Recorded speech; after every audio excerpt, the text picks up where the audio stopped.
Welcome to the Beats Roundtable. I'm Berna Barchet. I'm a little sniffly. Apologies for that. Today is January 30th, Thursday, January 30th. Our group is here and ready to talk the markets and our best ideas. With me today are Bob Morris and Ben Bry. I guess we didn't say who was going to go first. I'm going to throw it to Bob, and you can catch us up on what you're thinking about today in the energy patch.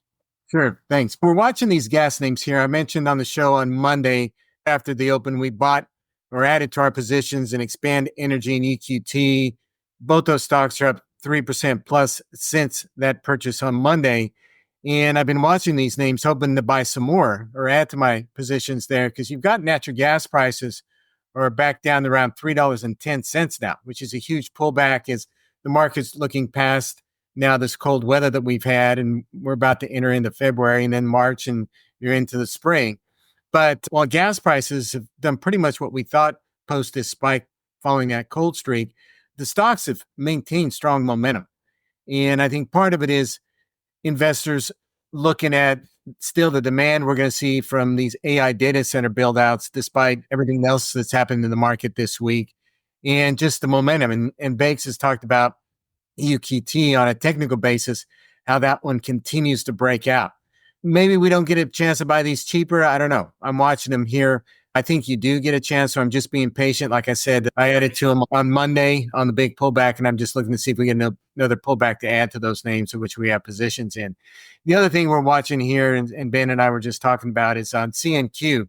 That one's been a little bit of an underperformer, not hugely, but a little bit here, just on some of the fears around the U.S. putting tariffs on crude exports from Canada into the U.S. Remember, CNQ is a Canadian oil producer.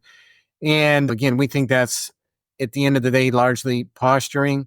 And the market, if you look at the WCS to WTI differential, it doesn't seem to indicate that the market believes there's going to be tariffs, or at least it's not reflecting that today. So we're still watching that. And what I said before, if you get CNQ, if it dips below 30, I'd be backing up the truck. So again, we're watching that one. But so basically, I'm not doing anything right here. I'm being patient. I'm watching things. We got great opportunity on Monday, and we're just seeing how things play out here near term, particularly on natural gas with it back down to 310. We can see natural gas dip below $3 here in March, just on shoulder period, soft demand. So we're watching that very closely. Got it. Are, inspired by Ben's Make Volatility Great Again hat, are either of these names that you would consider selling puts on to get into, or are you just more interested in waiting for those levels? I'm still waiting for those levels. And again, on the puts, I'd wait to see them pull back a little bit to get more premium on a put. The great technical support level on EQT is around 45. We're almost at 52 here. So if I were writing puts, I'd probably write $45 puts, but I'd like to get more of a premium looking 3 months out on that. And on EXC, it's 95 seems to be the strong support level. So those would be the levels that I'd write puts on, but I'd rather see the stocks pull back before doing that and get some more premium in here. Got it. Well, thanks for that. I'm going to move on to Ben, who shockingly has a vol trade given his headwear today. Yeah. No, I was looking yesterday at some of Microsoft's flat since last February, right? And then if you look at all the Mag 7 in the last 2 months, they're just chopping around flat. Although Meta's actually not my favorite one. Yeah, that one has done the best of them. But I just think that it's like things are chopping around, and maybe it's a topping process. And I'm sympathetic to the bear case. Who knows what's going to happen?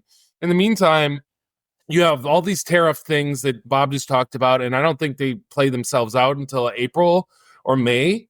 And so I was just thinking about it that you can take in like $7 for a short iron condor of 500, 485 and 530 or 540, 555, which means Ben, why don't you explain? I could too, but why don't you explain what an iron condor is? Just let's not assume that everybody knows what it is.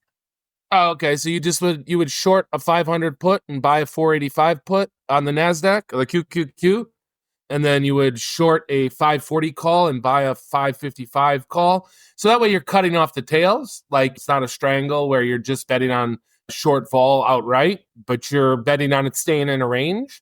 And I just think that we keep chopping around, just a way to generate some income. And I don't know, we just got through the biggest day of earnings. I guess we have Apple tonight. But then you get the buybacks coming back in force in whatever, a week or something. I think that the impacts of Trump was talking about will be negative. So you could just see just a lot of chop, a lot of headlines where it's down, and then, deep seek, and then it rallies. And until we get something that really is convincing one way or the other, I think the vol sellers will be in control. I'm not a huge volatility seller, but this seems like it's okay just to generate a little income. And I just look at the stock charts and I see things are like yesterday's earnings were for the most part good, but then you can poke holes in them. Like even Meta, the depreciation expense is lower despite higher CapEx. And as a retail analyst, you know what that means. That means that they're extending the useful life, which is funny to talk about these extending useful life. But I think can the other say, hole to poke there is no buybacks, right? there was no buybacks, No and buybacks, companies yeah. a lot of CapEx. They are no longer the capital light, we're giving you the money back stories that they were. They're riskier. These are capital expenditure. They look like Bob's E&Ps at this point. And I think that there's going to be more chopping around, but their businesses are still strong, right? Let's not act like these businesses aren't still in strong shape at this point. It's hard to, unless we get a multiple compression event where we saw a little bit of it, right? Like on Monday, there was like some assumptions, but kind of right back. And Microsoft's down 5% today, actually, though. What'd you think of that, Berna? I don't own Microsoft. As I said, I'm holding on by a thread. So I just listened to Meta because I own Meta. I was not doing any extra credit yesterday. I was sleeping. So I haven't really looked at it, to be honest. So I can't answer that. I'm just doing the least this week because I'm not feeling great. But you mentioned Monday. This week feels like a month, first of all, because the tone on Monday, it was basically the end of the Mag 7. And you and I were talking before Meta earnings. I was like, I have such low basis stock and a taxable account. What do I do here? And I decided to do nothing, which I thought was stupid, but turned out to be the best thing. But Meta was fine yesterday. It was the Q4 was fantastic. They blew the doors out. They sandbagged Q1 as they normally do. And they had tons of CapEx, which is not a surprise. No buyback was a surprise. But people are reacting to it pretty well. Monday, I wouldn't say the glass was half empty. The glass was like 3/4 empty. And like clearly people are approaching at least Meta with like glass half full today. Maybe a little glass half empty on the Microsoft. But like the sea change in sentiment from Monday to Thursday, it's schizophrenic and argues to why your Condor trade might work, right? And I think the one thing that you could take away was that 2026 CapEx is going to decelerate. And I could bet for Microsoft, No, for everyone. Like Meta implied it's going to go down to 17%, basically. It's a sharp deceleration. Google and Amazon, I think, are at like 9 to 12, and Microsoft's down to 9. So the CapEx recipients, like, growth decelerating, and that's if they maintain market share and maintain pricing. And we all know that it's hard to maintain pricing when growth isn't gangbusters, right? And so the Nvidia short story, I think, is the most interesting. And as everyone knows, or not everyone knows, but so you guys know, I wrote up Nvidia short at 130 last June. And I was just basically did the math that, hey, the margin structure required to justify this is just not going to hold. Like I gave them 20% growth for 5-7 years or something. But you needed these like super margins to maintain. And you had to assume like a above range multiple in order to double your money in 4 years, 5 years. So like the math is just too much in essence. Like they can do well and do nothing. And if you think about it, that stock is down over the last 7 months, but the market's traded pretty well. And like the market might be distributing money into new areas. And we were laughing with Berna before, Brinker, Chili's, and Royal Caribbean, and some other names that are U.S. domestic service-based consumer businesses seem to be pretty hot. But yeah. Yeah, okay, fair. But you know what I'm saying. US dollar based, I should say, okay? Like their revenues are in dollars, their expenses are mostly in dollars. They just don't pay taxes. So that's what you mean by that. Well, no, but got giant operations in Europe and Asia. That's what I'm saying. Oh yeah, but I that used mean, to be the big story. The Chinese Asian cruising, and for Royal. I feel like, where's the status of that now? it's really sucked, but they're going to be putting new ships there. So everybody is. I think it's finally coming back. But yeah, Brinker's an interesting one because literally the stock did nothing for 10 years and then tripled in the last 6 months. It was 10 years sideways, no store growth. Honestly, it just fell off my radar screen because it wasn't a good investing name and wasn't a good trading name. So whatever happened there, and I need to look at it, literally took people by surprise because people like me who focus on restaurants just stopped looking. It would be like if Kohl's did something exciting. I've stopped looking at that name too. You can't, there are hundreds of names. You can't look at all of them. Some of them just seem like they're asleep. But I think it's a space. Texas Roadhouse, Darden, they've all traded well. The Texas Roadhouse, totally different kind of name. That is a growth name. And I think they're opening stores, and it's a concept that people like. Chili's back from the dead, basically. This is one of those rare. They hit on an appetizer. They hit on a product, which is sometimes that happens. And that's what we were talking about with American Eagle. All you got to do is hit one product, and the stock can be fantastic. Look, they also delevered. They did a bunch of smart stuff with avoiding labor costs. But what I'm trying to say is restaurants have been people good. are looking for new areas. There's definitely shift. Except for Dave and Buster's. Shift. Dave and Buster's is one restaurant that's not done well. Hey, Ben, on the tech side, Apple, are you still fading that here, or what are you thinking there? No, literally. So we shorted that 2 days ago. Right. And I was like, oh, Apple's up 219 to 235. And we shorted like 235.50 or something, 235. It was at 240 like an hour after the show. And I was like, Jesus Christ. And I never make money shorting Apple. Then the next morning, it was like 233, 234 in the pre-market. And I was like, I'm out of here. I'm going to take my buck and I'm out of here. It was 239 by the end of the day. Look, I think there was a short cover there. I think there's a lot of people short Apple, long the rest of the stuff. And then I think that Apple cart got turned over on Monday. And so the positioning of pod shops is such that when they get out of the exit, they get out of the exit at the same time and they blast stocks way beyond where they could go. So my idea is fade. You did get like a $5 or $6 fade from Wednesday night to Thursday morning, but I don't know. Honestly, they're going to start buying back stock after earnings, and then it's just not worth it. Honestly, it was a cheap lesson to remember there's easier ways to make money in the market than shorting Apple. And so I don't know. I think that if you're going to short stuff, you really want to look at in that room is Tesla and Nvidia. Tesla, 25% of Tesla's earnings were unrealized Bitcoin gains. I saw that. Yeah. Unbelievable, right? Yeah. It's unbelievable. And I live in between LA and Palo Alto, and there's Waymos all over the place, okay? Waymo is what they call a robo-taxi. Yet, despite Elon talking about robo-taxis for, I don't know for how long, but it's been talking about it for a long time, there's still no robo-taxis. And they have China exposure, their deliveries were flat. Like, I just don't understand Tesla as long here. And Nvidia for having decelerating growth, and they're just pricing too much in. I don't like that either. I have not liked that. It was a great run, and they've done well. But I think that within the Meg 7, those would be the two that I don't like. Apple, I don't like, but I'm not going to mess with because they're a monopoly, duopoly, rent seeker.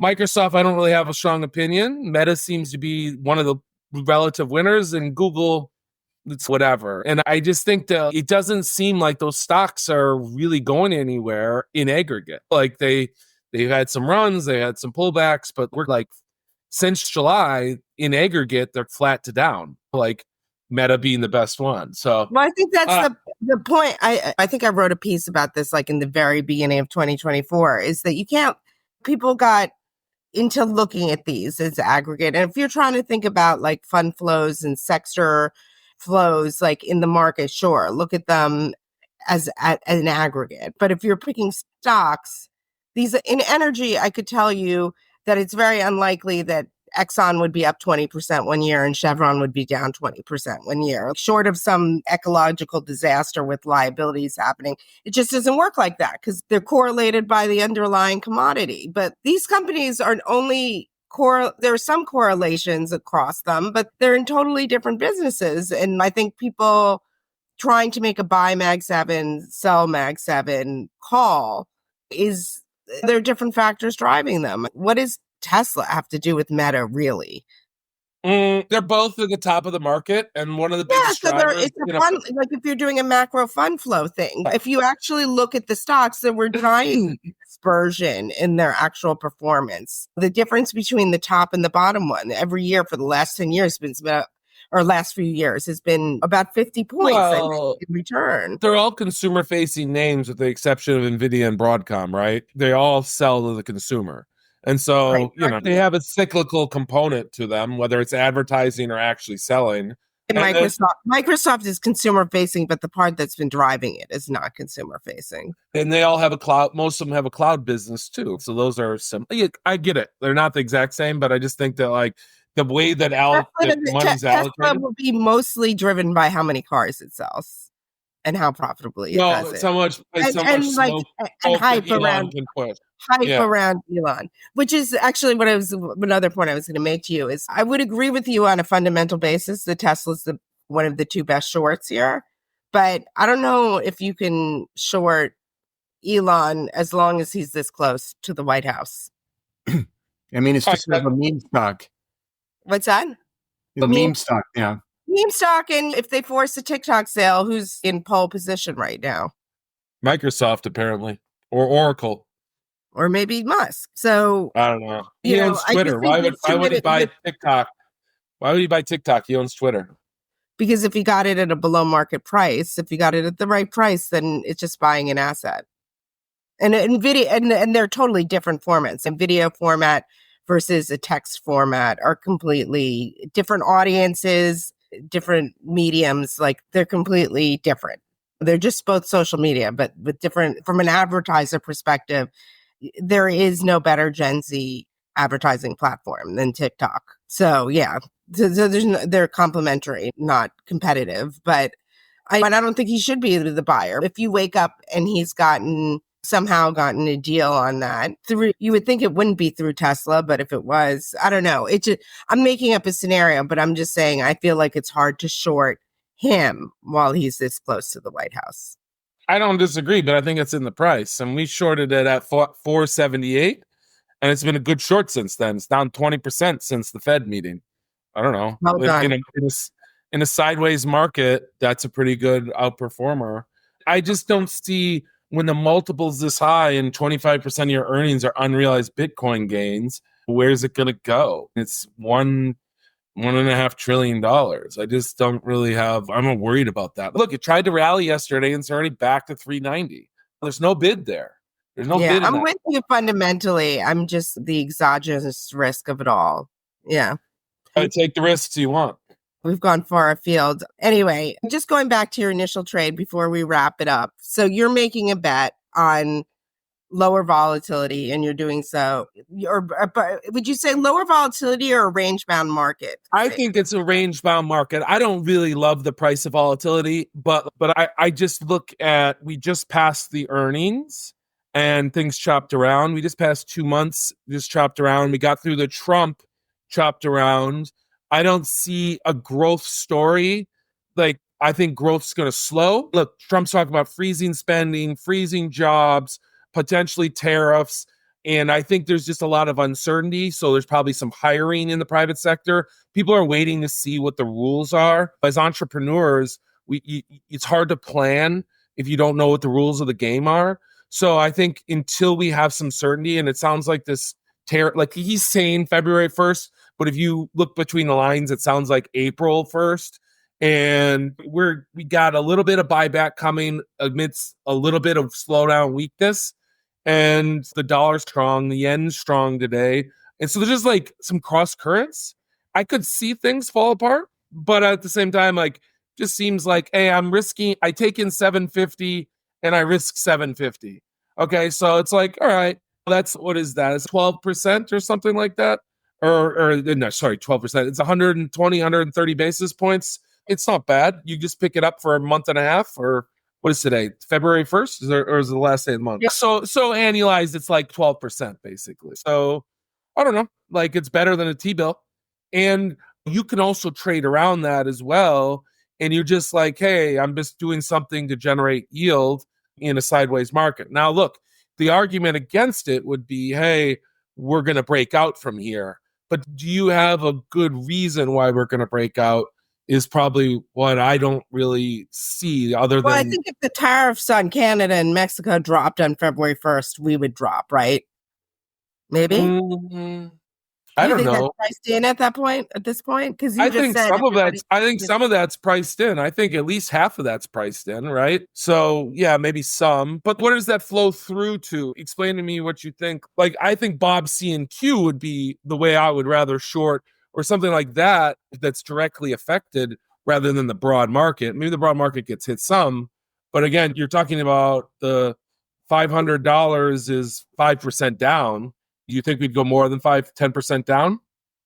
Probably not. I'm just throwing it out there. You're saying what could happen in... No, I know. I'm just trying to play this out. Yeah, more than 5%? Probably not. It just seems like it's just sticky right now. I don't know. Yesterday was very telling. Okay, these earnings come in weak or shy, and then they just bid them right back up. I don't know. Until the dollar, I think this will be my argument. The dollar has to roll over. And I guess yesterday, Jay Powell basically said nothing. So the Fed's kind of sitting there on hold. And so until you see the job market or some inflationary numbers really come in, they sit there on hold. The ECB cut 25 basis points this morning, and the yen, they're actually raising. So that could eventually take hold, that the liquidity starting to roll over.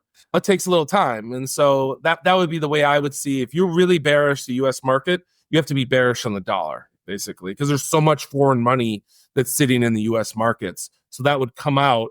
And that's what happened after the .com as well. Like, we had high rates, high dollar, high equity market, and then they all rolled over at the same time. So who knows? It's an interesting time, but I just think that I talked to a lot of people this week, and there's very frustrated traders out there. Let me put it that way. Like, choppy markets can be very frustrating. Our colleague... Frustrating that their stocks aren't up, or that their shorts aren't down, or both. I just think that, like, people putting on trades, like, you try to play breakouts and then it just goes the other way. Like, I was talking with our colleague Charlie, and it's been a frustrating month or month and a half. And I think there's just a lot of that, where it's, if you're willing to play the range, and that's what I've been doing for about, I don't know, 2 months, two and a half months, it's been fantastic. But if you're playing the breakout, like buying vol has been an absolute disaster, or trading for it to break down has been a disaster. Like, you've had a couple good moves, but you had to do it at the top of the range, right? Like, I shorted that DeepSeek play last week, but we were at the all-time high last Thursday. So when you short from asymmetric points where you're at the top of the range, there's good trades. But that's the only thing that's really working in my mind right now, other than Brinker. And Brinker is just... that and Brinker. When in doubt, trust in baby backward. I wish we could play the song right now. It's the greatest jingle. Like, their whole business model is basically one jingle. Mm-hmm. Oh, did we lose Berna? I think she froze.